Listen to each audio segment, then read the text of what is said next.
सियासत को लहू पीने की लत है, वरना यहाँ सब खैरियत है।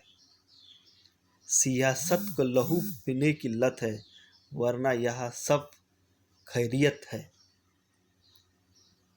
आज आपला टॉपिक आहे अँग्लो मराठा वॉर. शिवाजी महाराजांना फार मेहनत करून एक साम्राज्य तयार केलं, पण येणारी त्यांची पिढी हे साम्राज्य कसे गमावतात, कसं नष्ट करतात साम्राज्य, याचे हे बेस्ट एक्झाम्पल आहे तीन अँग्लो मराठे वॉर.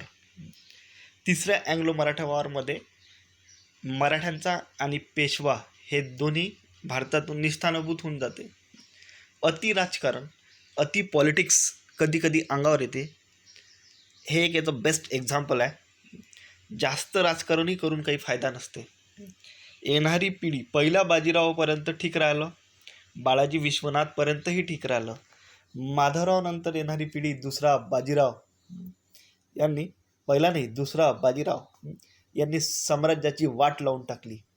म्हणजे तुम्ही कितीही टॅलेंटनं तुम्ही काय करा, तुमचं साम्राज्य तयार करा, पण येणारी तुमची पिढी जर नालायक असेल तर 100% तुमचं जे साम्राज्य आहे ते तुम्ही गमावून बसणार. हे बेस्ट एक्झाम्पल आहे. तर पाहू आपण अँग्लो मराठा वॉर. चला मग पाहू. पहिलं अँग्लो मराठा वॉर 1775 ते 1782 दरम्यान हे वॉर चाललं. थोडंसं बॅकग्राऊंड पाहू. माधवराव होते. माधवरावांनी चांगलं वर्चस्व निर्माण केलं बाळाजी विश्वनाथ नंतर, नानासाहेबांनंतर. परंतु माधवरावचा जसा मृत्यू होतो तसाच त्यांचा भाऊ नारायणराव गादीवर बसतो. आता प्रॉब्लेम असा होते की रघुनाथरावाची इच्छा राहते पेशवा बनायची. हा रघुनाथराव काय करते, नारायणरावची हत्या करते. बरोबर लक्ष द्या. इंटरेस्टिंग स्टोरी आहे, मस्तपैकी आपण कवर करू. पेपरमध्ये एवढं डीपमध्ये विचारत नाही तरी मजा येऊन जाईल. होते काय, आता रघुनाथराव माधवरावचा काका होता. माधवरावाला कोणी अपत्य नव्हतं, तर नारायणराव त्याचा भाऊ गादीवर बसला. पण रघुनाथरावानं काय केलं, नारायणरावाची हत्या केली. आता या हत्याचा बदला घ्यायसाठी बारभाईचं राजकारण कामी आलं. बारभाई लक्षात ठेवायचं, बारभाईनं एकत्रित 12 जण एकत्र आले. नाना फडणवीस, महादजी शिंदे, सखाराम बापू असे 12 जण होते. बारभाईचं राजकारण बनते. बारभाई एकत्र आले आणि नारायणरावाचा मुलगा होता लहान बस आता जन्मलेला सवाई माधवराव याला गादीवर बसवले. पण इंग्रजानं काय केलं, रघुनाथरावानं, राघोबानं काय केलं, इंग्रजासोबत जाऊन भेटला. इथून फिटणं सुरू होते मराठ्यांचं. हा रघुनाथराव हा इंग्रजाजवळ गेला. अंतर्गत कलह होता, सॉल्व करायला पाहिजे होता, पण इंग्रजाजवळ गेला. इंग्रजासोबत सुरतचा तह केला 1775 आणि त्यांना सांगितलं का रघुनाथरावाले सवाई माधवरावले गादीवरून हटवा. त्यानंतर दुसरा एक तह झाला पुरंदरचा तह. हा त्यांनी मराठ्यासोबत केला होता. सुरतचा जो तह होता हा रघुनाथरावासोबत केला. त्यानंतर हे युद्ध चाललं चांगलं, मस्तपैकी हे युद्ध चालते. आणि त्यावेळेस जे पूर्ण 7-8 वर्षाचं सीझन होतं.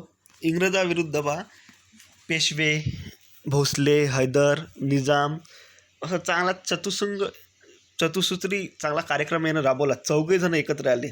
पण इंग्रजांना निजाम आणि भोसल्यांना फितवलं, म्हणजे त्यांना बरोबर साईडनं सावरलं त्यांना. आणि शेवटी मराठ्यांनी, पेशव्यांनी एक तह केला, सालबाईचा तह 1782 आणि पहिलं अँग्लो मराठा वॉर थांबलं. पेपरमध्ये विचारते की पहिलं अँग्लो मराठा वॉर जे आहे ते कोणत्या तहाने थांबलं, तर कोणत्या तहाने थांबलं, सालबाईचा तह. कोणात झाला होता, इंग्रज आणि पेशव्यांच्या दरम्यान. ठीक आहे, पूर्ण स्टोरी समजली पहिली अँग्लो मराठा वॉरची.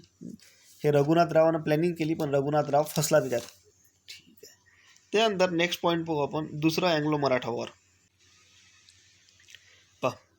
सिच्युएशन अशी झाली,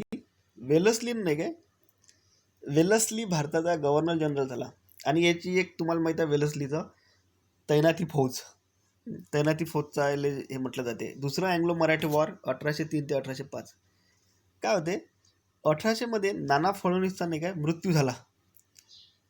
नानांनीनं बरोबर नाही काय स्वतःला तैनाती फौजपासून दूर ठेवलं. पण त्यानंतर नाही काय माधवराव आणि राघोबा यांच्यानंतर त्याचा मुलगा होता दुसरा बाजीराव, हा गादीवर बसला. दुसरा बाजीराव एकदम विलासी भोगविलासी माणूस, काही टेन्शन नाही, खतरनाक माणूस होता. यानंच फिटवलं सारं. तर बा हा काय करते, शिंदेनं होळकरचं नाही काय भांडण लागलं. शिंदेनं होळकरचं भांडण यानं मिटवलं नाही, तर त्याच्या उलट नाही का आगीत तेल ओतलं. तर पा यानं शिंदेचा भाग घेतला.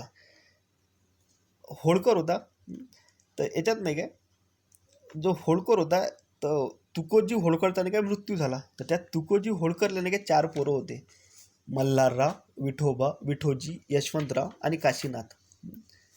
काशीनाथ हा वेळा होता थोडासा. तर या बाजीरावनं काय केलं, दुसऱ्या बाजीरावनं त्या काशीनाथले नाही का होळकराची गादी दिली, तुकोजी होळकराची. मग तिघं भाऊ जे होते त्याला समजलं प्लॅनिंग शिंदे आणि दुसऱ्या बाजीरावची आहे.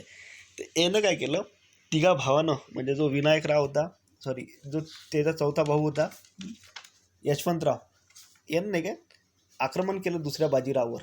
आणि दुसऱ्या बाजीरावला नाही काय युद्धात हरवलं यशवंतराव होळकरांनी.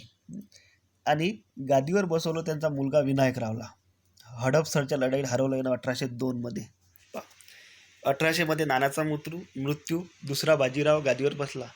दुसऱ्या बाजीरावने शिंदे आणि होळकरात शिंदेची साथ दिली. यामध्ये यशवंतरावाने काय केलं, दुसऱ्या बाजीरावला हरवलं हडपसरच्या लढाईत. आता काय करते दुसऱ्या बाजीरावनं काय केलं, इथं एक गेम केला पूर्ण, इथून पुरं फिटलं काय.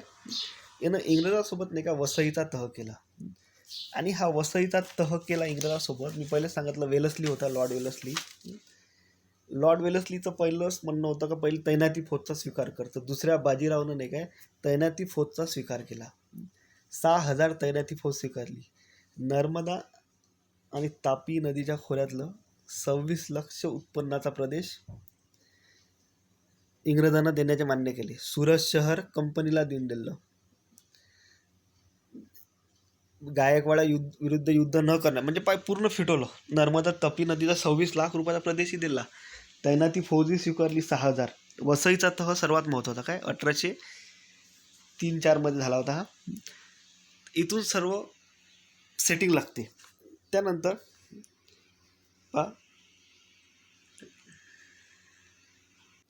काय होते, वेलस्लीचा भाऊ होता ऑर्थर वेलस्ली. यांनी नाही का 1803 मध्ये देवगावचा तह केला रघुजी भोसलेसोबत. आणि एल्फिस्टन जो होता त्याला त्याच्या दरबारात ठेवलं. दौलतराव शिंदेसोबत यानं सुरजी अंजनगावचा तह केला. सुरजी अंजनगावचा तह इथं दिसत असा.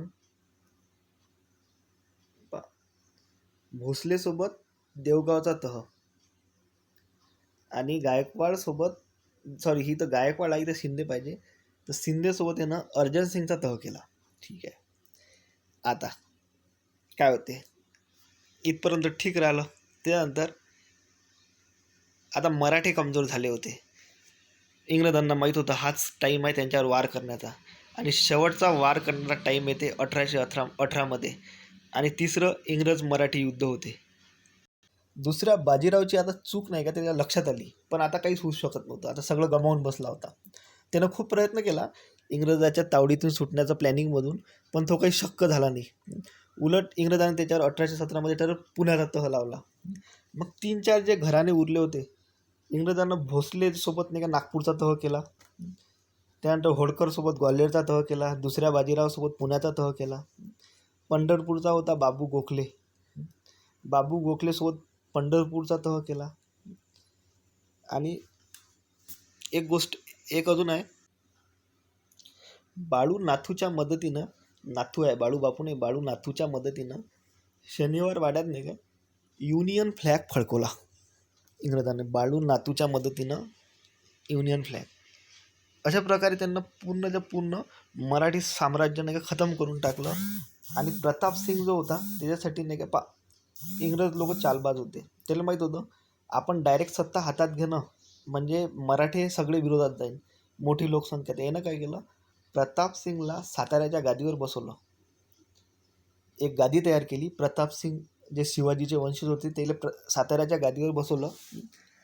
आणि जो बाजीराव होता, दुसरा बाजीराव, याला कानपूरच्या विटूरमध्ये पाठवलं पेन्शन देऊन, कानपूरमध्ये पाठवून दिलं. हे विचारते कोणत्या युद्धानंतर दुसऱ्या बाजीरावला कानपूरच्या विठूरमध्ये पाठवलं होतं? तिसरा इंग्रज मराठा वॉर. ठीक आहे. त्यानंतर इथून मराठी साम्राज्य संपल्यासारखंच झालं. त्यानंतर बा एक नाही का एक विशेष गोष्ट आहे याच्यात, पेंढारी. तुम्ही नाव ऐकलं असेल कधी? पेंढा म्हणजे होते दारू. ठीक आहे. हे नाही का 17व्या आणि 18व्या शतकात नाही का लुटमार करत असत. लुटमार करे आणि आपलं साम्राज्य भागवत होतं, म्हणजे आपलं उपजीविकेचं साधन होतं. पहिल्या बाजीरावनं काय केलं, यांना आपल्या याच्यात सामील केलं आणि हे काय करे, मराठ्यास पहिल्या बाजीरावसोबत युद्धात नाही का सहभागी होत असे. आणि नंतर युद्ध संपलं का ज्या भागात युद्ध झालं त्या भागात नाही का हे लुटमार करे आणि त्यात हिस्सा आहे पहिला बाजीरावचा नेचा. आणि पानिपत नंतर ते नाही काय शिंदे, भोसले, होळकर यांच्याकडे राहू लागले. मल्हारराव होळकर जे होते त्यांनी पेंढाऱ्यांना नाही काय सोनेरी ध्वज दिला आणि शिंद्यांनी त्यांना जहागिरी दिली. इंग्रज पेंढाऱ्यांना हंटिंग डॉग्स विथ मराठा म्हणायचे. डायरेक्ट पेपरमध्ये विचारते, इंग्रजांनी हंटिंग डॉग्स विथ मराठा कोणाला म्हटलेलं आहे? पेंढाऱ्यांना. ठीक आहे. पण त्याचा बंदोबस्त केला मालकन आणि हिल्सकॉप यांनी. करीम खां, वसीम मोहम्मद आणि चिलूक हे तिघंजणं पेंढाऱ्याचे नेते होते. करीम खाँचा बंदोबस्त केला मालकननं आणि वसीम मोहम्मद यांना पकडण्यात आला आणि तुरुंगात. चिलूक जो लीडर होता हा जंगलात पळून गेला, परंतु याची वाघानं शिकार केली. अशा प्रकारे पाहिलं आपण अँग्लो मराठा तिन्ही वार. पहिलं झालं होतं 1775 ते 1782, सालबाईचा तहानं संपलं. दुसरं झालं होतं 1803 ते 1805. यामध्ये खूप सारे तह झाले. वसईचा तह केला दुसऱ्या बाजीरावनं. त्याच्यानंतर भोसलेसोबत देवगावचा तह केला ऑर्थर वेलस्लीनं. शिंदेसोबत सुरजी अर्जनगावचा तह केला. त्याच्यानंतर तिसरा अँग्लो मराठा वॉर 1818 झालं. सगळ्याला खतम केलं इंग्रजांना. भोसले, नागपूरचा तह, ग्वाल्हेरचा तह, होळकर, पुण्याचा तह. त्यानंतर बाळू नातूच्या मदतीनं शनिवार वेळात युनियन फ्लॅग फडकवला. प्रथम सिंगासाठी गादी तयार केली आणि दुसऱ्या बाजूला कानपूरच्या विठूरमध्ये पाठवलं. पंढरपूरचा कोण होता? बाबू गोखले, पंढरपूरचा तह. अशा प्रकारे आपलं मराठा संपले आज.